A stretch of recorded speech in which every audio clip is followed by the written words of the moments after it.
Sir Richard Collinson KCB was an English naval officer and explorer of the Northwest Passage. He was born in Gateshead, Tyne and Wear, England, then part of County Durham. He joined the Royal Navy in 1823 at age 12 and rose in the ranks, becoming a lieutenant in 1835, commander in 1841, and captain in 1842. As commander of HMS Plover, and with the aid of Lt Henry Kellett in HMS Starling, he brilliantly surveyed the China coast from 1842 to 46, producing charts upon which all successors were based.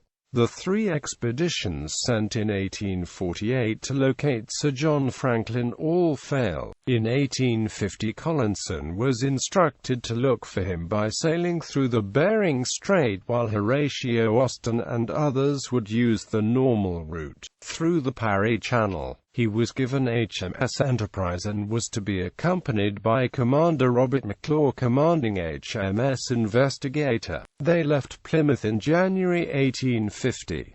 After becoming separated off the coast of Chile, the two ships became independent.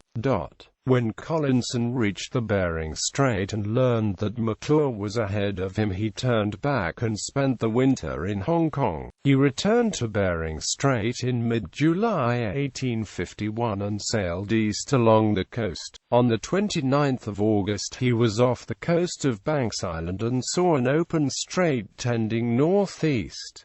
This was the Prince of Wales Strait. He entered the strait thinking that he might have found the Northwest Passage, but after a while he saw a flagpole on a hill. Under the flagstaff was a message saying that McClure had wintered here the previous year. Collinson pushed on a little beyond McClure's maximum before he was blocked by ice. Returning south, he found another message saying that McClure had passed that point only 18 days before, but it did not mention McClure's plan to circumnavigate the island. He went a little further southeast and chose winter quarters at Minto Inlet. Here he found another message left by one of McClure's sledging parties. In the spring of 1852, he sent a sledge party north to Melville Island, where they found tracks from an unknown traveler. On the 5th of August he was freed for the ice and went along the south coast of Victoria Island into the Coronation Gulf, the easternmost point reached by a ship from the Bering Strait. He wintered at Cambridge Bay on the southeast coast of Victoria Island. In the spring of 1853, he led a sledge party to the easternmost point on the island. A little later some Inuit drew them a map of the area to the east.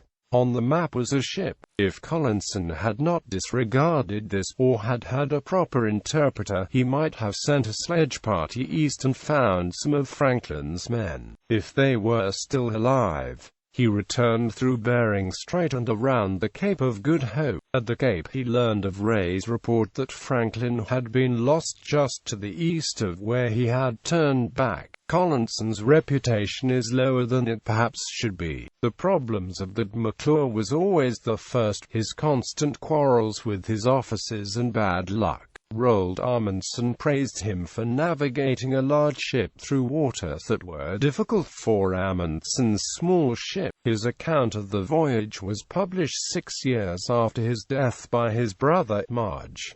General Thomas Bernard Collinson. He was awarded the Founder's Gold Medal by the Royal Geographical Society in 1858, knighted in 1875, and made an admiral on the retired list in the same year. In 1862, he became an elder brother of Trinity House and in 1875 became deputy master.